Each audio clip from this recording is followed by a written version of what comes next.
നമസ്കാരം, ഞാൻ മനോജ് നെടിയാക്കൽ. പുതിയൊരു വീഡിയോയിലേക്ക് എല്ലാവർക്കും സ്വാഗതം.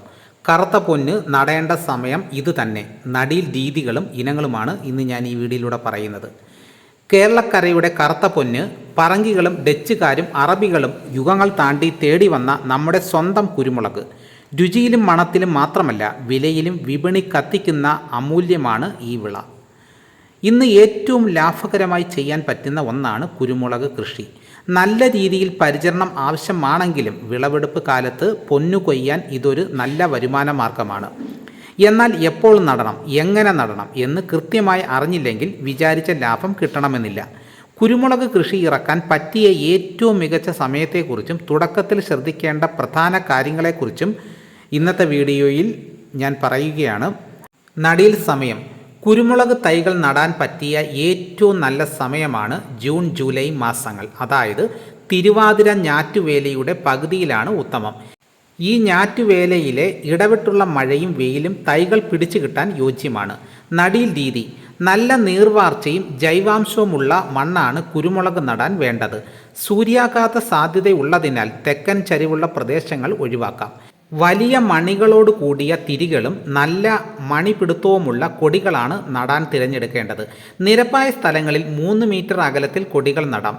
ചെരിവുള്ളിടത്ത് 2 വരികൾ തമ്മിൽ 4 മീറ്ററും കൊടികൾ തമ്മിൽ 2 മീറ്ററും അകലം നൽകണം.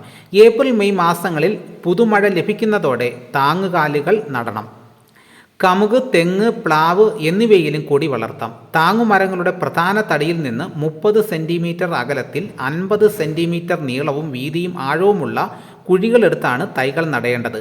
കുഴിയിൽ അഴുകിപ്പൊടിഞ്ഞ കാലിവളം 5 കിലോ 50 ഗ്രാം ട്രൈക്കോഡർമ ചേർത്ത് ഇട്ട് കൊടുക്കണം. മഴക്കാലത്ത് വെള്ളം വാർന്നു പോകണം. കെട്ടിക്കിടന്നാൽ ചീഞ്ഞു പോകും. ഒക്ടോബർ നവംബർ മാസങ്ങളിൽ ജൈവവളത്തോടൊപ്പം 1 കിലോ വേപ്പിൻ പിണ്ണാക്കും 250 ഗ്രാം എല്ലുപൊടിയും ചേർത്ത് നൽകാം. ധാരാളം പോഷക മൂലകങ്ങൾ ആവശ്യമുള്ള വിളയാണിത്. പിന്നീട് urea 50 gram, rock phosphate 150 gram, potash 125 gram എന്ന അളവിൽ ഒരു കൊടിക്ക് നൽകാം. പ്രധാന ഇനങ്ങൾ: നാടൻ ഇനമായ കരിമുണ്ട, പുതുതായി വികസിപ്പിച്ചെടുത്ത അത്യുൽപാദന ശേഷിയുള്ള പൗർണമി, വിജയി, മലബാർ, ഗിരിമുണ്ട, ശക്തി, തേവം, ശ്രീകര, ശുഭകര തുടങ്ങിയ ഇനങ്ങളും കൃഷിക്കായി തിരഞ്ഞെടുക്കാം. കേരള കാർഷിക സർവകലാശാലയുടെ കീഴിലുള്ള നിരവധി ഗവേഷണ കേന്ദ്രങ്ങൾ നിരവധി തൈകൾ വികസിപ്പിച്ചെടുത്തിട്ടുണ്ട്. അപ്പോൾ ഇങ്ങനെയൊക്കെയാണ് നല്ല രീതിയിൽ നടുന്നതും ഇനങ്ങൾ തിരഞ്ഞെടുക്കുന്നതും. അപ്പോൾ എല്ലാവർക്കും എല്ലാ കാര്യങ്ങളും മനസ്സിലായി കാണാൻ ഞാൻ വിശ്വസിക്കുന്നു. ഇതോടുകൂടി വീഡിയോയുടെ പൂർണ്ണമാകുന്നു. എല്ലാവരും ഇങ്ങനെയൊക്കെ ഒന്ന് കൃഷി ചെയ്യുക. അപ്പോൾ കുരുമുളകിനൊക്കെ ഇപ്പോൾ നല്ല വിലയാണ്. അപ്പോൾ നമുക്ക് നമ്മുടെ വീട്ടു പരിസരത്തായാലും 1-2 മൂട് നടുവാണെങ്കിൽ നമുക്ക് വീട്ടാവശ്യത്തിന് ഉപയോഗിക്കാം, വിൽക്കാനും പറ്റും.